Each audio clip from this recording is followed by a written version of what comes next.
Magandang hapon po sa ating lahat. Palakpakan nga po natin ang Panginoon. Hallelujah. Ngayong hapon po ay atin pong tatalakayin ang patungkol po sa pananampalataya. Nabasa na po yung ating teksto po kanina sa aklat ng Mark chapter 2, verses 1 up to 12.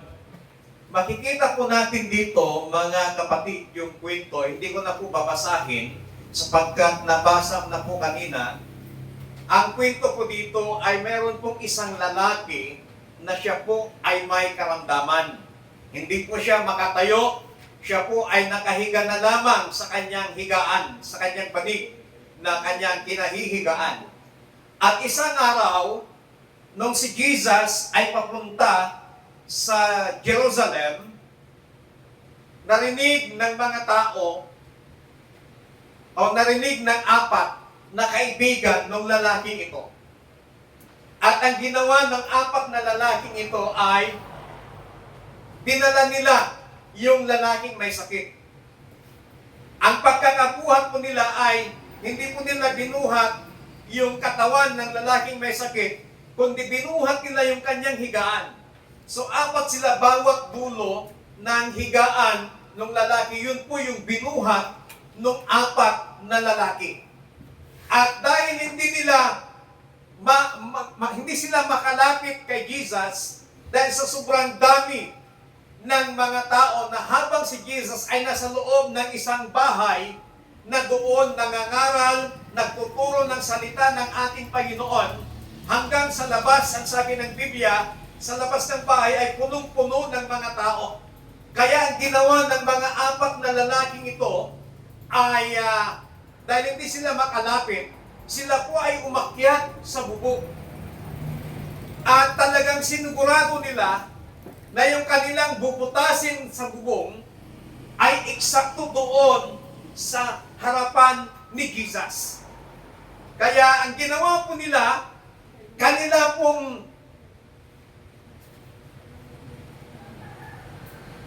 binutasan yung bubong at sabay-sabay na inihulog o ibinaba yung higaan ng lalaki na nilagyan po nila ng tali at sabay-sabay silang ibinaba.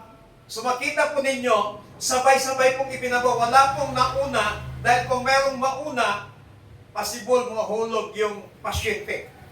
Pero sabay-sabay, sabi ng Biblia, na ibinaba nila sa harapan ni Jesus. Now, ano pong makikita po natin dito?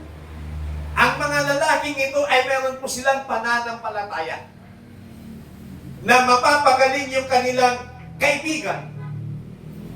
At yung pananampalatayang yon, hindi lamang sila nanatili doon sa pananampalataya, but ito yung tinatawag na faith with action.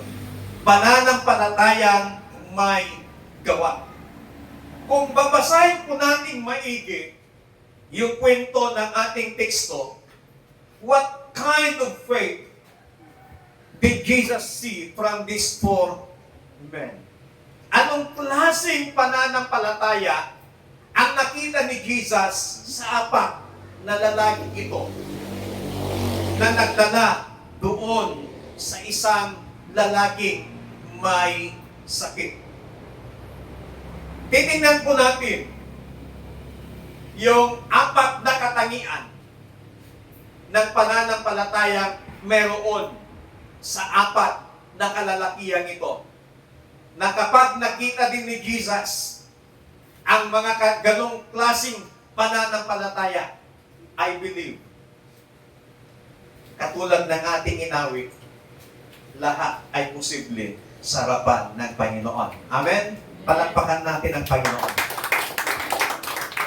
Number 1, nakatangian ng pananampalataya ng mga lalaking ito. Ito yung tinatawag na compassionate faith.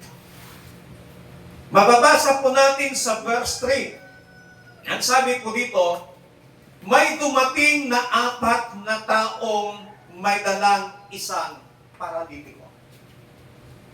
May apat may dumating na 4 na taong may dalang paralitiko.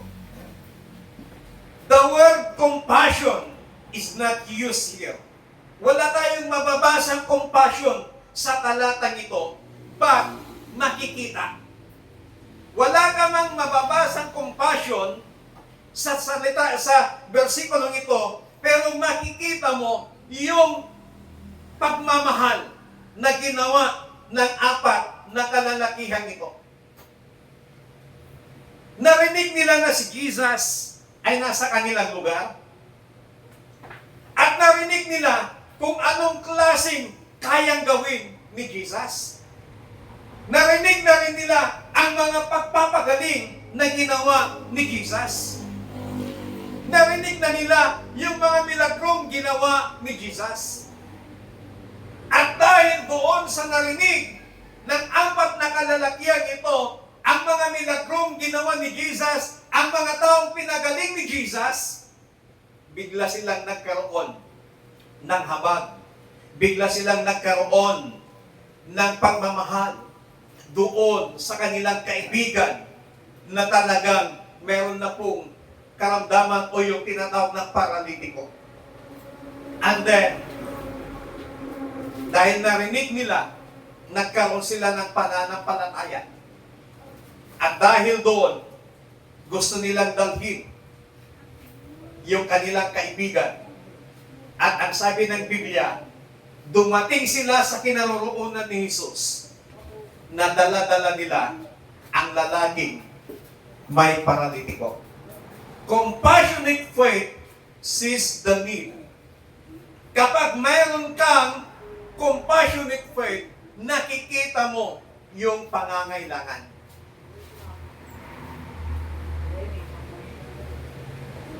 Nakikita mo yung pangangailangan ng kapatid mo. Nararamdaman mo kung ano yung kanyang pangangailangan. Meron kang kamalayan sa kanyang pangangailangan. At hindi lamang doon na mayroon kang kamalayan, kundi ikaw ay nagre-response ng may kasamang pagmamahal. Kaya nga pag may nalaman ka na kapatid mo sa Panginoon na mayroong karamdaman o dinala sa ospital, ipinapakalat mo sa mga GC, ipinapakalat mo, itinitext mo na, let's pray po, ipanalangin po natin. Kasi meron kang, nakikita mo yung need ng kaibigan mo, nakikita mo yung need ng kapatid mo na kailangan niya ng kagalingan, kaya ginagawa mo, nagkakaroon ka ng kamalayan, ipinapakita mo, ipinapadama mo din sa mga kasama mo yung kamalayan ng kapatid natin ito ay mayroong pangangailangan, nangangailangan siya ng kagalingan, kailangan mag-response ka ng may pagmamahal, ipanalangin mo siya, ilapit mo siya sa Panginoon. Amen. Sa tingin nyo, yung lalaking paralitiko, kung walang 4 na kaibigan na lalaki na nagdala kay Jesus, hindi po gagaling yung paralitiko. Pero salamat dahil meron po siyang 4 na kaibigan na nakita yung kanyang pangangailangan. Compassionate faith acts despite limitation. Ang compassionate faith ay kumikilos, gumagawa sa kabila ng mga limitasyon. Gumagawa sa kabila ng mga limited resources. Wala mang kayamanan ng 4 na kalalakihan ito. Matagal na hong may paralitiko yung lalaking yun. Pero ang kanyang mga kaibigan, wala man silang sapat na pinansyal. Limitado yung kanilang resources. Pero, nagawa po nilang inilapit sa Panginoon. Compassionate faith acts despite limitations. Na sa kabila ng ating kakulangan, sa kabila ng walang-wala ka, nagagawa mong tumulong sa iba. Ipambili mo na lang ng pagkain, pero dahil mayroong nangangailangan, nagawa mo pang ibigay, that is compassionate faith. Amen. Naranasan po natin yon, mga kapatid. Na yung walang-wala ka na, pero may higit pang nangangailangan. Kahit yun na lamang yung hawak mo, kahit yun na lamang yung kakainin mo, nagawa mo pang bigyan yung taong nangangailangan. That is compassionate faith. Kumilos ka sa kabila ng iyong limitadong resources. Compassionate faith relies on God's power. The paralyzed man had something that money cannot buy. Hindi kayang bilhin ng kanyang salapi. Hindi kayang bilhin ng pera. But he had the love and compassion of this four men in his life. Kaya kahit kakaunti lang yung kaibigan mo, kung punay silang kaibigan, mayaman ka na. Amen? Amen. Nasusubok ang tunay na kaibigan sa panahon na ikaw ay walang-wala na. Minsan ang kaibigan, ang daming kaibigan. Kaibigan ka lang nila kapag napapakinabangan ka.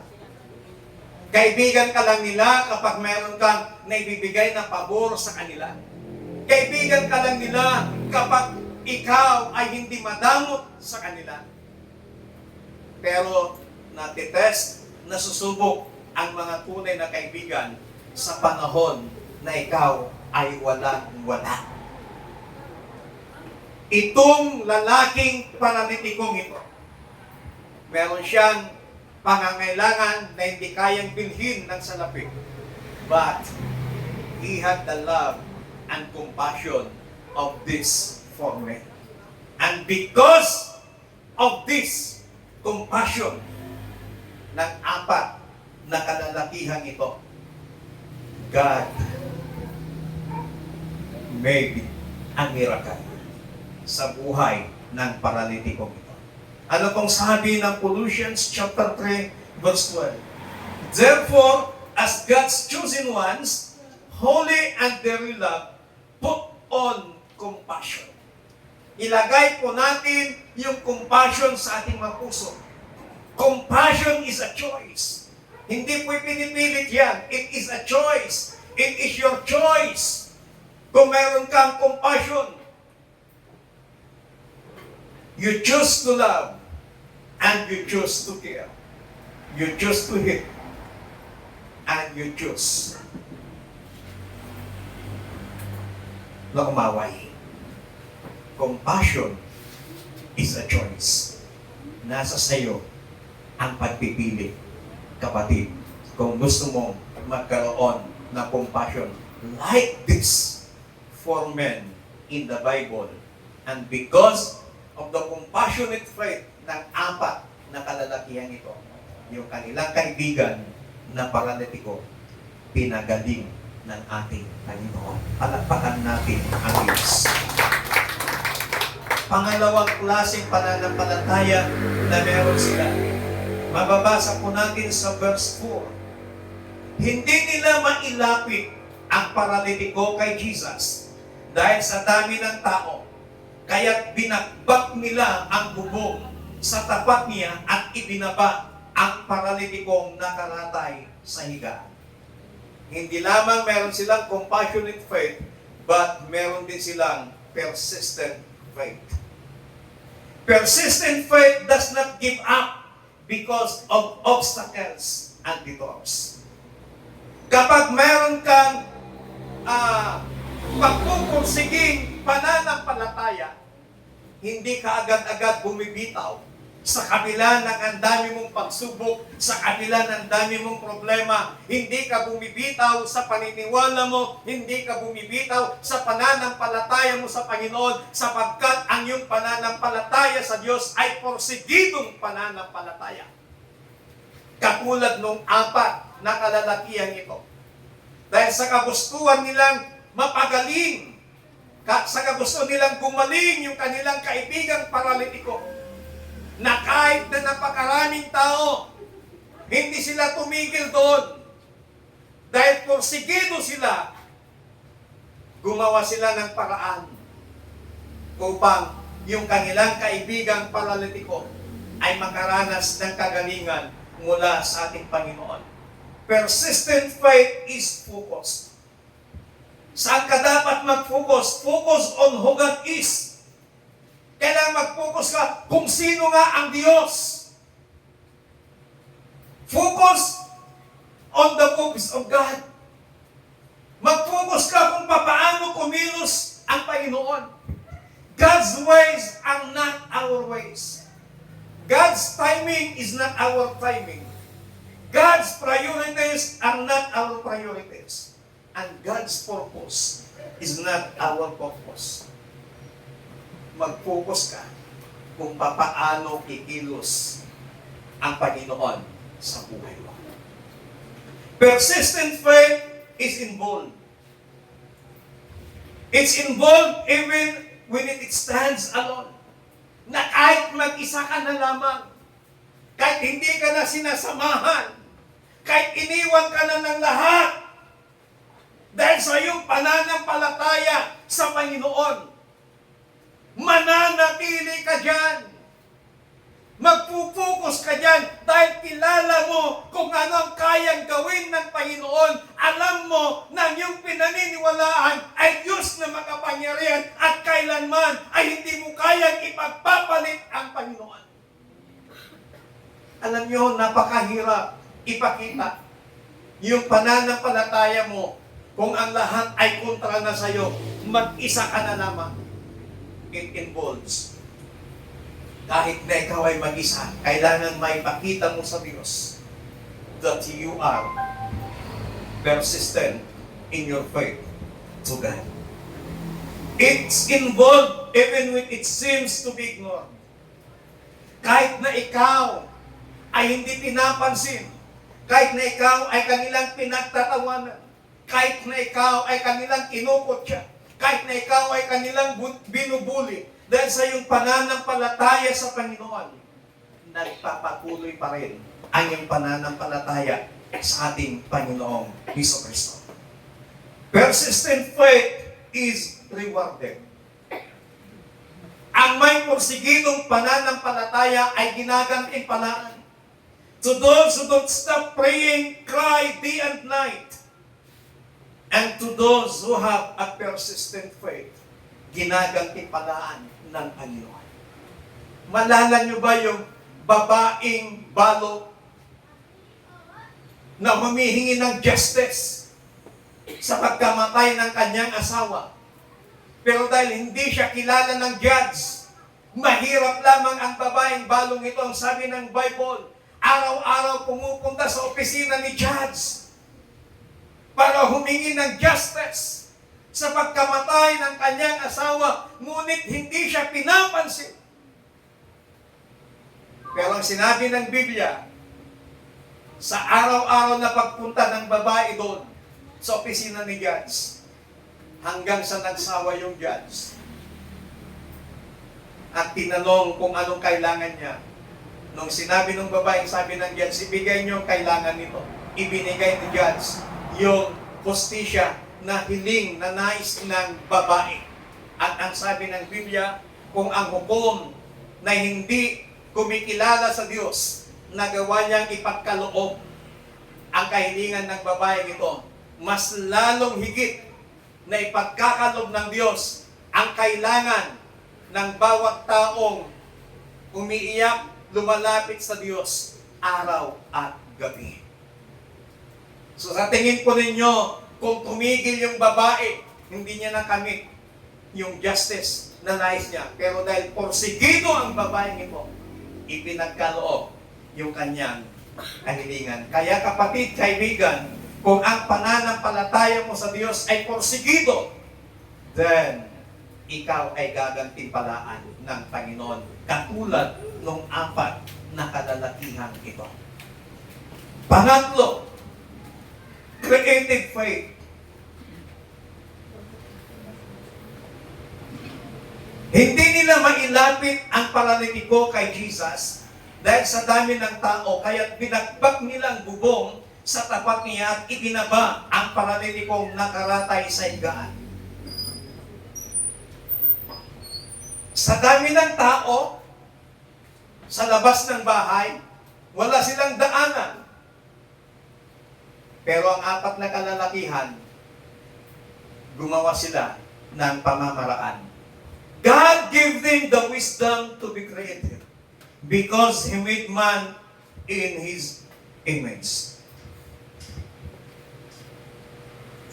We can all be creative, but the problem is we hardly believe in our God-given creative power. May kanya-kanya tayong mga talento. May kanya-kanya tayong mga karunungan. But sometimes, natatakot tayong gamitin yun.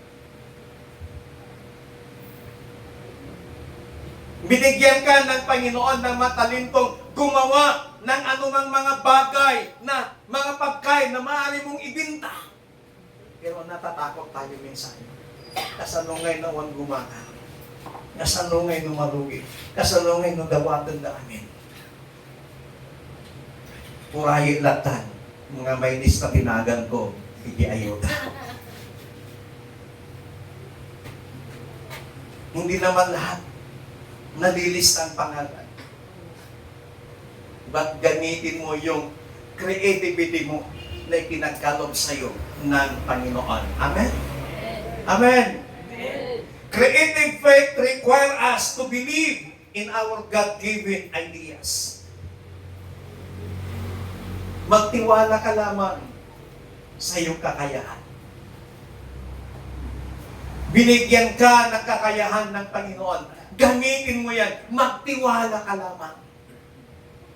Creative faith will find a way. Kung ang Bangko de Oro ang kanyang kasabihan, we find ways. But, ang taong may creative faith will find a way. Amen? Amen? Amen. A faith that truly believes that Christ is the only way will be invented.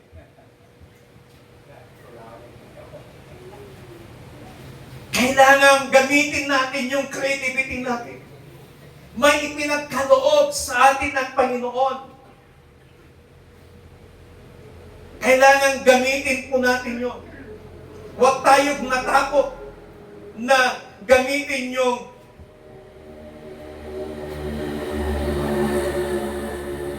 creativity na ipinagkaloob sa atin ng ating pong Panginoon. Huwag kang manghinayang. Huwag kang matakot. Huwag kang manlupaypay. Huwag kang sumuko. Sapagkat napaka-galing ang Diyos na ating pinaglilingkuran. Kailangan magkaroon lamang tayo ng creativity. Kaya lahat tayo may kanya-kanyang mga talento ipinagkaloob sa atin ng Panginoon. Gamitin mo yun. Huwag ka lamang tutunganga na maghintay na babagsak sa iyo yung biyaya ng Panginoon. Find a way. Amen? Amen. Binigyan ka ng talento. Huwag mong sabihin, wala kang kakayahan. Ang bawat tao nung nilikha ng Panginoon, bawat isa po sa atin ay may kanya-kanyang kakayahan. Kaya yung ating mga kakayahan, gamitin natin yun for the glory of God. Ito yung klaseng pananampalataya na nakita ng Panginoon sa apat na lalaki. Meron silang compassionate faith. Meron silang persistent faith. At meron silang creative faith. Sana makita din po sa atin ng ating Panginoon. Hindi ko po matatapos. Tatapusin ko po ito sa susunod na ako pong naka-schedule na mangaral. Kailangan yung pananampalataya po natin, panghahawakan po natin sa harapan ng ating pong Panginoon. Amen? Amen. Tayo pong lahat ay tumayo.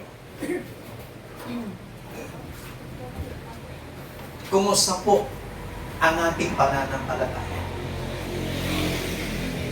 Anong klaseng pananampalataya meron ka? Meron ka bang compassionate faith? Meron ka bang persistent faith? Meron ka bang creative faith? Yes, nananalangin tayo. Sinasabi natin, Panginoon, increase my faith. Lord, increase my faith. Ang tanong, you are praying to God, you are asking to God na dagdagan niya yung pananampalataya. Meron ka bang compassionate faith? Meron ka bang persistent faith? Meron ka bang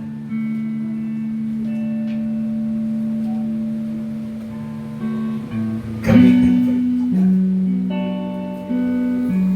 O baka mamaya sa umpisa ang init-init mong magpurang, init-init mong maglingkod sa Panginoon. Pero nung dumating yung pagsubok sa buhay mo, gusto mo nang sumuko. Kapatid, kung makita sa atin ng Panginoon ang compassionate faith na ito, ang persistent faith na ito, ang creative faith na ito, I believe God will make a way for you. God will make a way para sa iyo sapagkat nakita ng Panginoong Hesus itong tatlong klaseng katangian ng pananampalataya. Katulad doon sa apat na kalalakihan. Because of their kind na klase ng pananampalataya,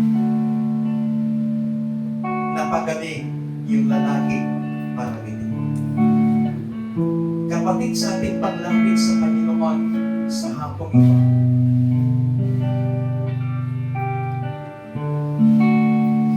siyasatin po natin ang ating sarili. Kung meron tayong compassionate faith, kung meron tayong persistent faith, at kung meron tayong creative faith. Hallelujah. Mula sa ikinakatayuan, saliksikin mo ang iyong sarili sa harapan ng Panginoon.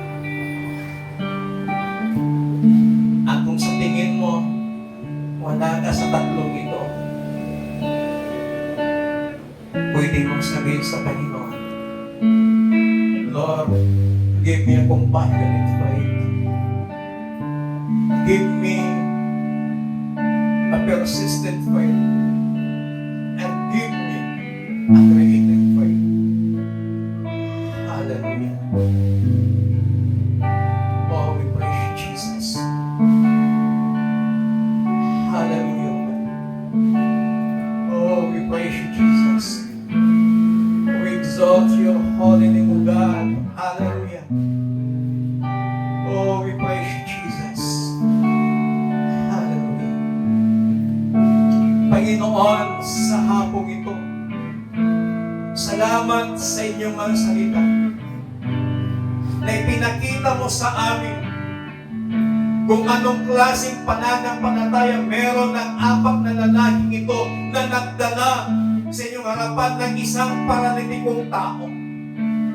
At dahil nakitaan mo na makatangian ng pananampalataya ang apat na kalalakihan ito, gumawa ka ng milagro. Pinagaling mo yung lalaking paralitiko, Panginoon. At dahil doon namanghang ang maraming tao, kaya sa hapon pag ito, Panginoon, katulad ng panalangin ng iyong mga apostol, ng iyong mga disciples, ng kanilang panalangin, Lord, increase our faith. Yan din ang aming panalangin, Panginoon, na dagdagan mo ang aming pananampalataya at bigyan mo kami ng compassionate faith. Bigyan mo kami ng persistent faith na sa kanila ng mga problema, sa kanila ng mga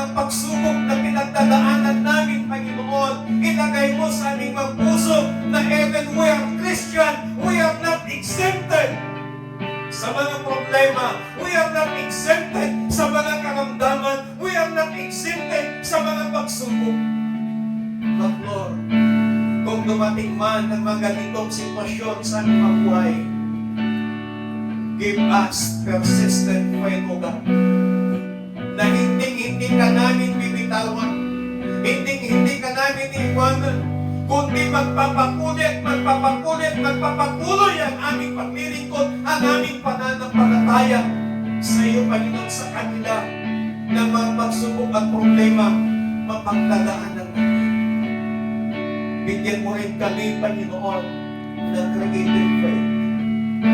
Hayaan mo ng bawat kakayahan, hayaan mo ng bawat talento na pinagkaloob mo sa amin, Panginoon. Magamit namin ito para sa iyo, kalulatian. Magamit namin ito para makatulong, Panginoon, sa aming pang-araw-araw na pamumuhay, para makatulong sa aming mga pamilya, at lalong hindi mas mapaunlad ang aming paglilingkod, pananampalataya sa inyo. Salamat, Panginoon, sa inyong masalita. Salamat, O Diyos, dahil patuloy mo kaming tinuturuan ng mga bagay na kaya-aya sa inyong harapan. Salamat po ng marami. And we give you all the glory, thanksgiving, and adoration.